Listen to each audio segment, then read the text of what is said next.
Apple की टोकरी भी नहीं है। तब महाराज चील ने कहा, क्या तोते, तुम्हारा एप्पल कहाँ है? महाराज, मैं अपने खेत में बाजार से बीज लाकर बोया था, पर एक दिन सुबह सुबह मैंने देखा कि मेरे खेत में छोटे छोटे एप्पल का पेड़ हुआ है। फिर मैं पूरा दिन पानी देकर अपने घोंसले में चा गया, लेकिन मैं जब सुबह सुबह खेत में देखा तो मेरे सारे एप्पल पेड़ ज्यादा पानी देने की वजह से मर गए हैं। मुझे क्षमा करें महाराज, मैं आपके बेटे के लिए एप्पल्स नहीं ला पाया। तभी चील महाराज ने देखा कि टूनी एक कोने में रो रही है और उसके सामने एप्पल का कोई भी टोकरी नहीं है। क्या हुआ टूनी, तुम क्यों रो रही हो? तुम्हारा एप्पल कहाँ है? महाराज, मैं बहुत दुखी हूँ क्योंकि मैं एप्पल ना ला सकी। क्यों टोनी, क्या तुम अपने बच्चों के साथ मिलकर सारे एप्पल खा लिए?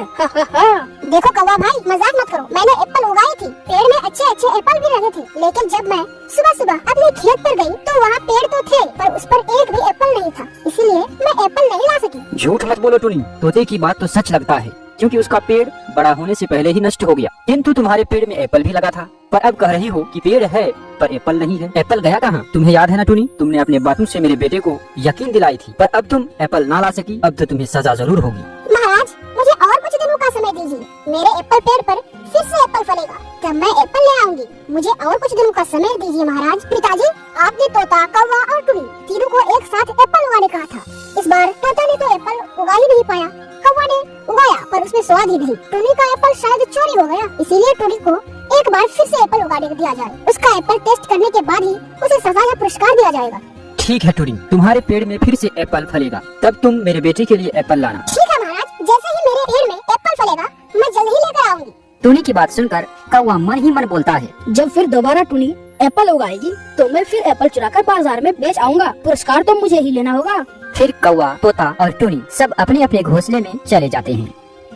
टूनी अपने घोंसले में आकर सोचती है, कुछ दिनों बाद मेरे एप्पल पेड़ में एप्पल फलेगा। अगर तब भी एप्पल चोरी हो गया तो महाराज तो मुझे छोड़ेंगे नहीं। मैं चोर को कैसे पकड़ूं, समझ में ही नहीं आ रहा। माँ, मैंने सुना है इस जंगल में एक सियार रहता है जो बहुत बुद्धिमान है। चलो माँ, उस सियार के पास उससे कुछ बुद्धि लाते हैं जिससे चोर को पकड़ा जा सके। चलो बेटा, वो सियार नदी के उस पार रहता है। ऐसा कहकर टूनी अपने बच्चों के साथ उस सियार के पास जाने लगती है। सियार के मांद के पास जाकर टूनी एक पेड़ पर बैठ जाती है और बोलती है, सियार भाई, ओ सियार भाई, क्या आप घर पर हैं? टूनी की आवाज सुनकर सियार अपने मांद से बाहर आता है। क्या बात है टुनी, यहाँ क्यों आई हो? सब ठीक तो है ना? सियार भाई, मैं बड़ी विपत्ति में फंस गई हूँ। कौन सी विपत्ति में टुनी? कुछ दिन पहले मैंने एप्पल उगाया था, एप्पल अच्छी तरह फला भी था। एक दिन सुबह जब हम एप्पल तोड़ने अपने खेत में गई तो खेत में पेड़ तो थे पर उसमें एक भी एप्पल नहीं था। पता नहीं किसने चुराया होगा। अब बात ये है, कुछ दिन बाद मेरे खेत में फिर से एप्पल फलेगा, इसलिए हम लोग आपसे बुद्धि लेने आए हैं ताकि अगली बार कोई मेरा एप्पल ना चुरा सके। जब कुछ दिनों बाद तुम्हारे पेड़ में एप्पल फलेगा तो तुम पेड़ में जाल बिछा देना ताकि जब कोई एप्पल चुराने आए तो जाल में फंस जाए। ठीक है भैया, मैं ऐसा ही करूँगी। इस प्रकार टूनी सियार की बुद्धि लेकर अपने घोंसले में चली जाती है। फिर कुछ महीने बाद टूनी के पेड़ में एप्पल फलते हैं। तब उसका बेटा बोलता है, माँ, सियार अंकल ने कहा था कि जब अगले बार तुम्हारे पेड़ में एप्पल लगे तो जाल बिछा देना। चलो माँ, जाके जाल लाते हैं और बिछा देते हैं। ठीक है बेटा। यह कहकर टूनी के दोनों बच्चे जाल लाने चले जाते हैं। दोनों बच्चा जाल लेकर आ जाता है और टूनी सभी एप्पल पेड़ पर जाल बिछा देती है और फिर वे तीनों अपने घोंसले में वापस चले जाते हैं। इधर कौवा बोलता है, अनेक दिन हो गया है, अब मैं टोनी के खेत में जाता हूँ और देखता हूँ कि उसके पेड़ में एप्पल लगा है या नहीं। अगर एप्पल लगा होगा तो फिर से तोड़कर बाजार में बेच आऊंगा और महाराज से पुरस्कार मैं ही लूंगा।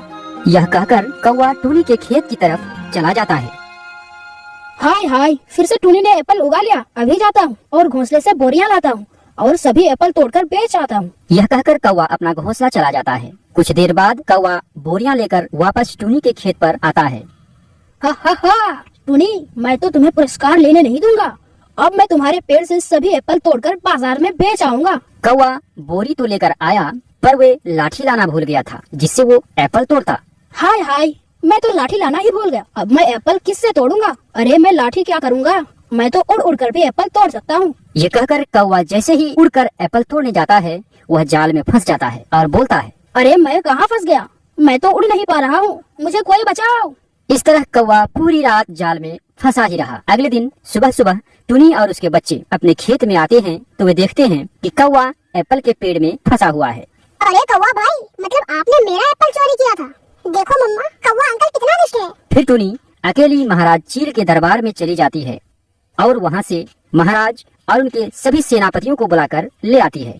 सभी आकर देखते हैं कि एप्पल के पेड़ में वह दुष्ट कौवा फंसा हुआ है। देखिए महाराज, मेरा एप्पल कौवा भाई ने ही चुराया था। क्या रे कौवे, तूने ही टूनी का एप्पल चोरी किया था? जी महाराज, मुझे माफ कर दे महाराज। तुम्हें कोई माफी नहीं मिलेगा, क्योंकि तू बहुत दुष्ट है। तुम्हारी सजा ये है कि तू इस जंगल में ही नहीं रह सके। सेनापति, कौवा इस जंगल में ना रह सके, इसे मार मार कर इस जंगल से निकाल दो। सेनापति कौवा को मारने लगता है। फिर कौवा जंगल से भाग जाता है और राजपुत्र कहता है, टूनी आंटी, आपने मुझे एप्पल नहीं खिलाया। एक एप्पल तोड़कर मुझे दो, देखते हैं कैसा लगता है। ये सुनकर टूनी एप्पल को तोड़कर राजपुत्र को देती है। वाह, क्या एप्पल है, क्या मजेदार एप्पल है। पापा, टूनी आंटी का एप्पल क्या मजेदार है। टूनी आंटी ही पुरस्कार पाने के लायक है। फिर महाराज चील टूनी को अपने दरबार में ले जाकर अनेक स्वर्ण मुद्राएं देती है।